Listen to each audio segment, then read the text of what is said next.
right, welcome to today's episode of Tomorrow's Leader, where we dive deep on all things leader-related, related to leading yourself and leading others. I'm John Laurito, your host today and every day. So I wanted to talk today about the concept, and we're going to break this into a couple different episodes, because I want to talk about the concept of why you do the things that you do. Why does anybody do the things that they do or not do the things that they don't do, but want to do? And a lot of it comes down to the basic competing factors of pain and pleasure. There's a certain amount of pain involved in doing something that will bring a certain level of pleasure or result, positive result. Or maybe it's the pain of not doing something versus the pleasure of doing it. Whatever the case may be, it's a pain-pleasure relationship, and these competing forces that ultimately decide, okay, what we're going to do.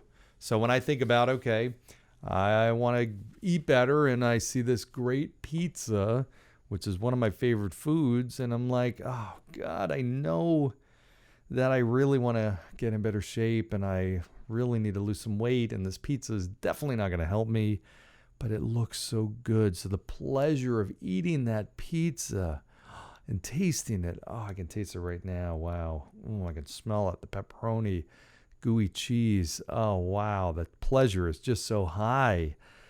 And the pain of not eating it would be so high. Oh my gosh. So there's so much pleasure in eating it and so much pain in not eating it compared to the feeling of pain afterwards. Well, that's down the road. So I can't even feel that much.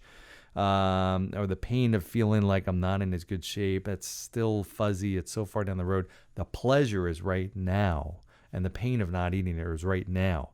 So that's what I'm thinking about. So, and everybody does. So think about it. You wake up in the morning to go to the gym. Just the pain of getting out of bed is tough versus the pleasure that's 2 hours from now when you're done. Well, the pain is right now. Very hard to overcome the pain right now for the pleasure down the road. It's very hard.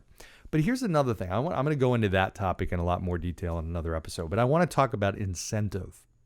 The concept of, are you creating the right incentive for someone else to do something? We talk a lot about influence, and a leader's job is to influence people to do things that they would not do otherwise, to do things that they wouldn't be able to do on their own, and ultimately achieve great things. That's what a leader does, is they mobilize people into action.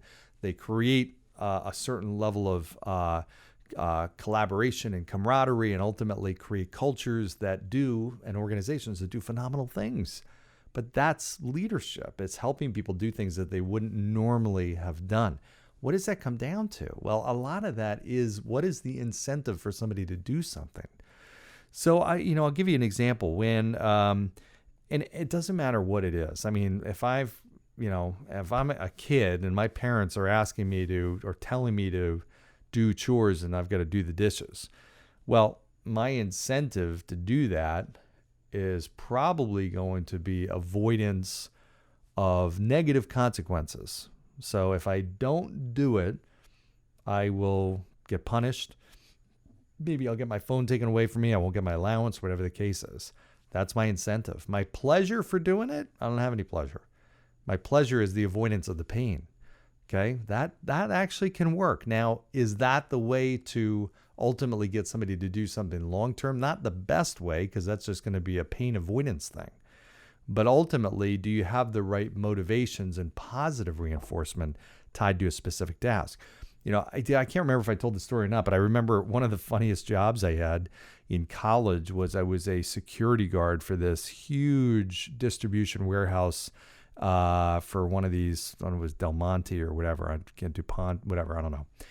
And they had all kinds of stuff in there. They had food, they had toothpaste, they had all this. It was like a grocery store and then some, and it was a warehouse of all non-perishable stuff.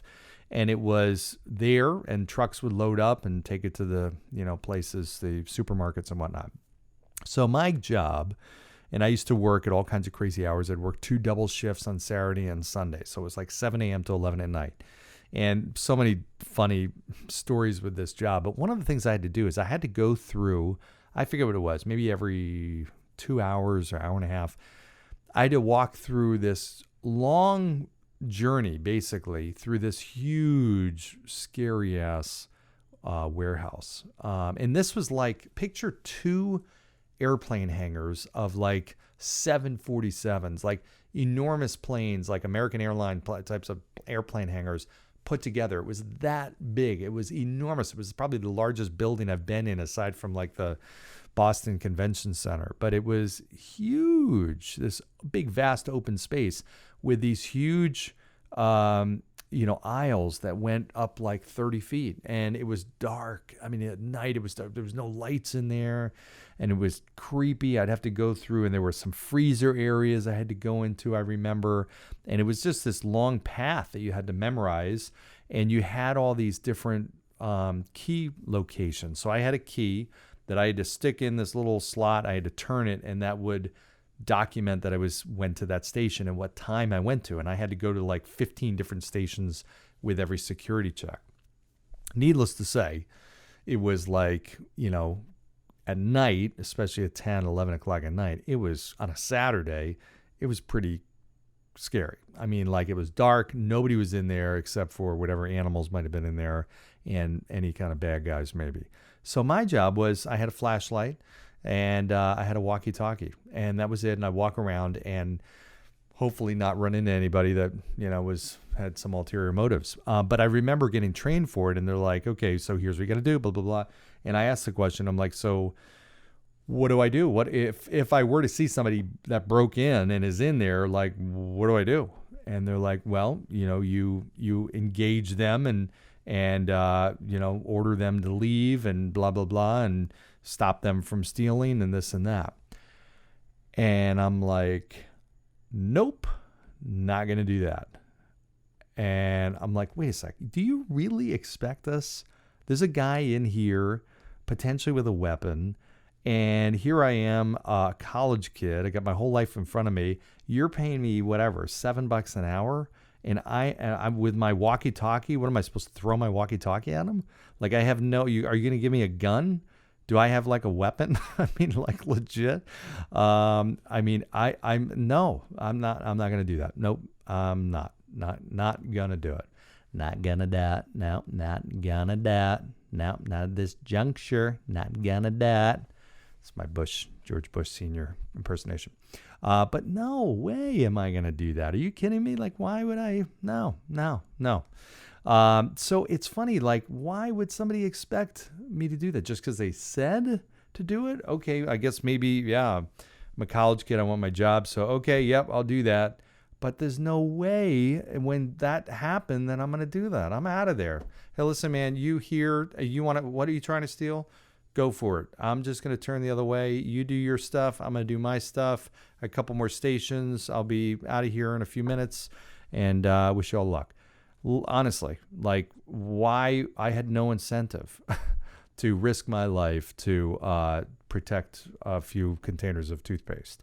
So anyway, but lots of stuff like that. I see businesses that are like that where they're asking people to do things where there's just no incentive. I was asking a business owner recently, I said, well, you want this person to do this, which is an important task. And it's something that they need to do pretty much every day. What are they doing that for? Is it extra compensation? Is there a career path? Is there promotion opportunity? Is it recognition? Is it time off? I mean, was it just is there financial stuff long-term? What is the incentive for them? And there really wasn't much. And granted, you can get people to do that short-term. Long-term, possibly, because out of the goodness of their heart. But if it's too big of a task, they're just not going to do it, or they're not going to do it well, or they'll just go through the motions like I would have. Yeah, okay, all right, I'll yeah, sure, no problem. But when push comes to shove, they're not going to really execute well on the task. No way, because the incentive is not there. There's all different kinds of ways you can put incentive. Now, I'm a big believer. I've always opted to pay or incent people more because turnover is really tough on a business. And when you have great people, you have to keep them. So you're better off, in my mind, over incenting people so you keep those great people. But it's not just that. It's people want to feel like they're making an impact. Maybe what they're doing will lead to a larger role in the organization. So there's a promotion opportunity, there's a different career path. And if you do this well, then this will lead to other things. Hey, that's great. That's fantastic incentive. Maybe it's opportunities, different recognition, or it's taking on new projects or heading up different stuff. Whatever it is, if there's something attached to it that's significant, that's where you're going to get people really running hard and far for you and doing that and taking it and taking a lot of ownership in it too. So my big thing today is just asking yourself, what is the incentive? Just if somebody is not doing something and executing something the way that you're looking for them to do it, is it the incentive that's not lined up? Or do they not? Maybe there is incentive, they just don't understand it. So that's a better way to ask the question. Do they understand the incentive for doing that task, and is it enough? Okay. For me, with that security job, there was no incentive to do it other than just to please the boss. No, it was not. That's not enough for me to risk my life. No way. For your organization, is there enough? Do they understand the incentive, and is there enough? Or is it just fear of negative consequences? Again, that can be short-lived, there's not going to be a long-term solution for you. So there's so much I want to talk about on this topic. I will keep it at that, and maybe we'll do a part 2 on this sometime, because incentive to me is such an important topic of how you can influence people to do the right thing. So with that said, I'll cut it off there. 11 minutes in. I like to keep these short for your benefit because you got big lives to lead. I know you got a lot of stuff to do. So I'm going to be a little chunkier day here and there and leave you with some good thoughts, and then you go do your thing. So for now, subscribe, share, comments, all that kind of good stuff. And go down below, 5-star review. And don't forget my book, Tomorrow's Leader, How the Best Leaders Get Better in a Fast-Changing World, is out. It's out for immediate download on Amazon, and you can pre-order for hard copies that will be in about a month at your doorstep. So really cool stuff. Very excited about it. Check it out. Thanks, everybody. Have a good one. Bye.